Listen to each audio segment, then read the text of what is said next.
নমস্কার বন্ধুরা, আপনাদের সবাইকে জানাচ্ছি আইএনডি রিপোর্টার ইউটিউব চ্যানেলে স্বাগত। এই মুহূর্তে সবথেকে বড় এবং গুরুত্বপূর্ণ যে আপডেট, এখন ঘূর্ণিঝড় সরাসরি অবস্থান করছে বঙ্গোপসাগরের দক্ষিণ পূর্ব বঙ্গোপসাগর, কিন্তু এখন ঘূর্ণিঝড় অবস্থান করছে।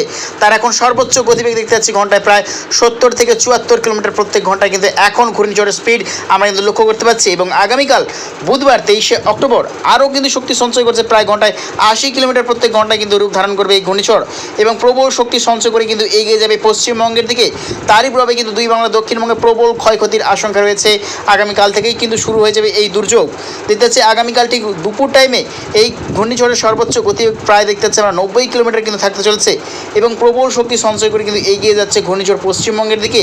এবং বুধবার পর অর্থাৎ বৃহস্পতিবার 24শে অক্টোবর তখন ঠিক ওই টাইম ঘূর্ণিঝড়ের স্পিড থাকতে চলছে ঘন্টায় 100 কিলোমিটার এবং দেখতে পাচ্ছি পশ্চিমবঙ্গের একদম কাছাকাছি অবস্থান করবে এই ঘূর্ণিঝড়। এবং বৃহস্পতিবার অর্থাৎ 24শে অক্টোবর ঠিক বিকেল 5টার সময় কিন্তু ল্যান্ডফল করতে চলছে।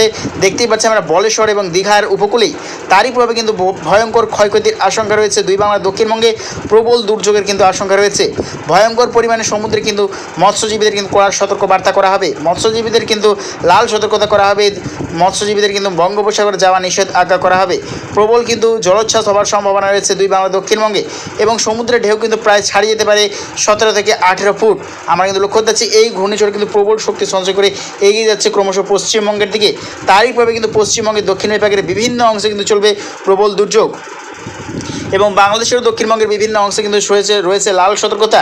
তার মধ্যেই রয়েছে বাংলাদেশের স্বয়ংনগর, সাতক্ষীরাই, খুলনা এবং মাথাবাড়িয়া, লালমোহন, কালাপেড়া বিভাগ নিয়ে চরম সতর্কবার্তা করা হয়েছে প্রবল ঝড়ে এবং সঙ্গে প্রবল বৃষ্টির কিন্তু সম্ভাবনা রয়েছে। অতীতে ভারী থেকে অতি ভারী বৃষ্টির সম্ভাবনা রয়েছে এবং পশ্চিমবঙ্গের ক্ষেত্রে গোটা দক্ষিণবঙ্গে চলবে কিন্তু চরম বৃষ্টিপাত এবং সঙ্গে রয়েছে প্রবল ঝড়ের কিন্তু সতর্কতা। প্রায় ঘন্টায় দেখতে পাচ্ছি আমরা পশ্চিমবঙ্গের দক্ষিণ বিভাগে চলবে প্রায় ঘন্টায় 100 থেকে 110 কিলোমিটার বেগে দক্ষিণবঙ্গের চলবে ঝড়ো হাওয়া। তার মধ্যেই রয়েছে চরম সতর্কবার্তা দুই মেদিনীপুর এবং দুই 24 পরগনা, কলকাতা, চন্দ্রনগর, কোলাঘাট এবং রয়েছে খড়গপুর বিভাগ নিয়ে চরম সতর্কতা বার্তা রয়েছে।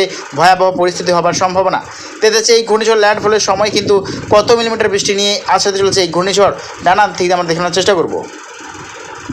তো ল্যান্ডফলের সময় এই ঘূর্ণিঝড়ের বৃষ্টির মিলিমিটার হিসেবে দেখতে পাচ্ছি আমরা প্রায় 55 থেকে 60 মিলিমিটার কিন্তু বৃষ্টি নিয়ে কিন্তু আসতে চলছে ঘূর্ণিঝড় ডানা। তারই প্রভাবে কিন্তু পশ্চিমবঙ্গ এবং বাংলাদেশের দক্ষিণবঙ্গের বিভিন্ন অংশে কিন্তু প্রবল দুর্যোগের আশঙ্কা রয়েছে। তো আগামীকাল বুধবার ঠিক সকাল থেকে কীরকম পরিস্থিতি থাকতে চলছে এবং ল্যান্ডফল অবধি কীরকম পরিস্থিতি থাকতে চলেছে দুই বাংলার ওপর আমরা দেখানোর চেষ্টা করব। তো আগামীকাল বুধবার 23শে অক্টোবর দেখতে পাচ্ছি সকাল থেকেই হালকা রৌদ্র ঝলময় আকাশ কিন্তু দেখতে পাওয়া যাবে। তবে যত কিন্তু টাইম এগোবে দেখতে পাচ্ছি দুই বাংলার দক্ষিণবঙ্গের বিভিন্ন অংশে কিন্তু ঠিক 9টা বা 8টার পর থেকে কিন্তু বৃষ্টি শুরু হয়ে যাবে দক্ষিণবঙ্গের বিভিন্ন অংশে এবং যত কিন্তু টাইম এগোবে ধীরে ধীরে কিন্তু বৃষ্টির মাত্রা বাড়বে পশ্চিমবঙ্গ এবং গোটা বাংলাদেশের সর্বত্রে। দেখতে পাচ্ছি বজ্রবিদ্যুৎ সহ বৃষ্টির সম্ভাবনা রয়েছে আগামীকাল। দেখতে পাচ্ছি গোটা পশ্চিমবঙ্গের দক্ষিণবঙ্গের বিভিন্ন অংশে বজ্রবিদ্যুৎ সহ কিন্তু ভারী বৃষ্টির সম্ভাবনা রয়েছে। তার মধ্যে রয়েছে কলকাতা, চন্দ্রনগর, কোলাঘাট, খড়গপুর, রয়েছে আরামবাগ, বর্ধমান, বাঁকুড়া, দুর্গাপুর, পুরুলিয়া, রয়েছে কৃষ্ণনগর, নদিয়া, খাটুয়া, মুর্শিদাবাদ, সুইলরি, নৈহাটি এবং রয়েছে মালদা দক্ষিণ বিভাগ, ধুলিয়ানা এবং রাজশাহী, মাইটপুর, বাংলাদেশের মহাদেবপুর, বগরা, সিরাজগঞ্জ, নাগরপুর দেখতে পাচ্ছি আমরা, লোহাগাড়া, যশোর, ফেরিদপুর, ঢাকা, কাপাসিয়া, ব্রাহ্মণবাড়িয়া, কিশোরগঞ্জ, মৌলভীবাজার এবং সিলেট, আগরতলা, গোটা ত্রিপুরা, খাগড়াছড়ি, ফেনী, ভোলা, চট্টগ্রাম এবং লালমোহন, কালাপেড়া সর্বত্রে কিন্তু আগামীকাল বৃষ্টির সম্ভাবনা রয়েছে। তো দক্ষিণবঙ্গ জেলাগুলোতে যেমন রয়েছে কালাপেড়া, লালমোহন এবং মতিরাট বিভাগ নিয়ে প্রায় ঘন্টায় 20 থেকে 30 কিলোমিটার বেগে ঝড়ো হাওয়া বইবে এবং পশ্চিমবঙ্গের ক্ষেত্রে রয়েছে দক্ষিণ 24 পরগনা এবং পশ্চিম মেদিনীপুর বিভাগ নিয়ে প্রায় 30 থেকে 40 কিলোমিটার বেগে ঝড়ো হাওয়ার সঙ্গে প্রবল বৃষ্টির সম্ভাবনা রয়েছে। আগামীকাল থেকেই কিন্তু শুরু হতে চলেছে দুর্যোগ এবং আগামী পরশুদিন অর্থাৎ বৃহস্পতিবার প্রবল বৃষ্টির সম্ভাবনা এবং আগামী পরশুদিন অর্থাৎ বৃহস্পতিবার কিন্তু ঘন্টায় প্রায় 40 থেকে 50 কিলোমিটার বেগে ঝড়ো হাওয়া বইবে দক্ষিণবঙ্গের বিভিন্ন অংশে। রয়েছে উত্তরবঙ্গের সর্বত্র বৃষ্টির সম্ভাবনা আগামী পরশুদিন এবং দেখতে পাচ্ছি ল্যান্ডফলের সময় কিন্তু সর্বোচ্চ গতিবেগ কিন্তু থাকতে চলেছে প্রায় ঘন্টায় 130 কিলোমিটার। অর্থাৎ বুঝতেই পারছো কিন্তু আবারও একবার আমফান বা আয়লার মতোই কিন্তু ক্ষতিগ্রস্ত হতে চলেছে দুই বাংলার দক্ষিণবঙ্গ। এবং লাস্ট আপডেটের দিকে এগোবো কীরকম পরিস্থিতি থাকতে চলেছে, ঘূর্ণিঝড়ের প্রভাবটি কতদিন থাকতে চলেছে দুই বাংলার ওপর আমরা দেখানোর চেষ্টা করব। তো শুক্রবার অর্থাৎ 25শে অক্টোবর দুই বাংলা দক্ষিণবঙ্গেও কিন্তু চলবে ভয়ঙ্কর বৃষ্টিপাত। দেখতে পাচ্ছি 25শে অক্টোবর কিন্তু শুক্রবারেও চলবে বৃষ্টিপাত দুর্যোগ এই ঘূর্ণিঝড়ের প্রভাবে। 26শে অক্টোবরেও কিন্তু দেখতে পাচ্ছি দক্ষিণবঙ্গের বিভিন্ন অংশে চলবে বৃষ্টিপাত, বিক্ষিপ্ত ছিটেফোঁটা বৃষ্টির সম্ভাবনা। এবং রবিবার 27শে অক্টোবর দেখতে পাচ্ছি উত্তরবঙ্গে 2-1 জায়গাতে চলবে বিক্ষিপ্ত পরিমাণে বৃষ্টিপাত এবং দেখতে পাচ্ছি ধীরে ধীরে কিন্তু ঘূর্ণায়ন রূপ অর্থাৎ গভীর নিম্নচাপ রূপে কিন্তু অবস্থান করবে মধ্য ভারতে অর্থাৎ নাগপুর, মহারাষ্ট্র, ছত্তিশগড় এই সর্বত্র নিয়ে কিন্তু অবস্থান করবে ঘূর্ণিঝড় ডানা ঠিক নিম্নচাপ রূপে এবং কিন্তু ধীরে ধীরে কিন্তু মিলে যাচ্ছে এই ঘূর্ণিঝড় ডানা। এবং দেখতে পাচ্ছি লাস্ট আপডেট যদি এগোই দেখতে পাচ্ছি আমরা প্রায় 28শে অক্টোবর সোমবার দেখতে পাচ্ছি হালকা হালকা শীতের আমেজ কিন্তু উত্তর থেকে কিন্তু শীতল হাওয়া প্রবেশ করবে দুই বাংলার উত্তরবঙ্গ বিভাগে অর্থাৎ উত্তরবঙ্গের বিভিন্ন অংশে কিন্তু শীতের একটা আমেজ শুরু হয়ে যাবে। এবং লাস্ট আপডেট যদি চলে যাই বঙ্গোপসাগরে আবারও কি গভীর নিম্নচাপ আছে কি নেই আমরা দেখে নেওয়ার চেষ্টা করব।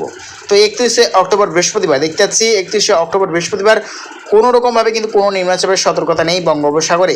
আপাতত দেখতেই পাচ্ছি লাস্ট আপডেট অনুযায়ী কোনো রকমভাবে কোনো নিম্নচাপের সতর্কতা নেই। তবে দেখতে পাচ্ছি বাংলাদেশের দক্ষিণবঙ্গ এবং পশ্চিমবঙ্গের উত্তর 24 পরগনা এবং দক্ষিণ 24 পরগনার কিছুটা অংশ নিয়ে কিন্তু মেঘাচ্ছন্ন পরিস্থিতি তৈরি হবে এবং হালকা ঝিরিঝিরি একটা বৃষ্টির সম্ভাবনা রয়েছে আগামী দিনে। তো বৃষ্টির মিলিমিটার বা বৃষ্টির পরিমাণ নিয়ে যদি এগোই আগামী দিনে কত মিলিমিটার বৃষ্টির সম্ভাবনা রয়েছে এই ঘূর্ণিঝড়ের প্রভাবে আমরা দেখে নেওয়ার চেষ্টা করব। তবে বৃষ্টির মিলিমিটার বা পরিমাণ নিয়ে চলে এসেছি দেখতে পাচ্ছি আমরা আগামী 10 দিনের ক্ষেত্রে দেখে নেওয়ার চেষ্টা করবো কত মিলিমিটার বৃষ্টির সম্ভাবনা। তো এতে আছে আগামী 10 দিনের ক্ষেত্রে প্রায় বৃষ্টির সম্ভাবনা রয়েছে পশ্চিমবঙ্গে, দক্ষিণবঙ্গে প্রায় 120 মিলিমিটার কিন্তু বৃষ্টি রেকর্ড করা যাচ্ছে দক্ষিণবঙ্গে দুই বাংলার। দেখতে পাচ্ছি প্রবল বৃষ্টির সম্ভাবনা রয়েছে অর্থাৎ 2 থেকে 3 দিনে কিন্তু চলবে ভয়াবহ বৃষ্টিপাত। এবং সমুদ্রের তরঙ্গ যদি দেখে নেই ঠিক ল্যান্ডফলের সময় কত মিটার এবং কত ফুট ছাড়িয়ে যেতে পারে এই ঘূর্ণিঝড়ের প্রভাবে আমরা দেখানোর চেষ্টা করবো। দেখতে পাচ্ছি ধীরে ধীরে কিন্তু এগিয়ে যাচ্ছে পশ্চিমবঙ্গের দিকে ঘূর্ণিঝড় এবং ল্যান্ডফলের সময় এর সর্বোচ্চ ফিট ছাড়িয়ে যেতে পারে ঘূর্ণিঝড়ের। দেখতে পাচ্ছি আমরা সমুদ্রের ঢেউ প্রায় 13 থেকে 14 ফিট কিন্তু ছাড়িয়ে যাচ্ছে এই ঘূর্ণিঝড় সমুদ্রের ঢেউ কিন্তু আমরা লক্ষ্য করতে পারছি ল্যান্ডফলের সময়। অর্থাৎ বুঝতেই পারছো কিন্তু ভয়ঙ্কর পরিমাণ সমুদ্র উত্তাল হবে এবং সমুদ্রে মৎস্যজীবীদের কিন্তু 10 নম্বর সতর্কবার্তা করা হবে আগামী দিনে। তো প্রিয় দর্শক বন্ধুরা এইরকম প্রত্যেক দিন লেটেস্ট আপডেট পেতে অবশ্যই আমার চ্যানেলকে সাবস্ক্রাইব করে নিও। তো আজ এটুকুটাই।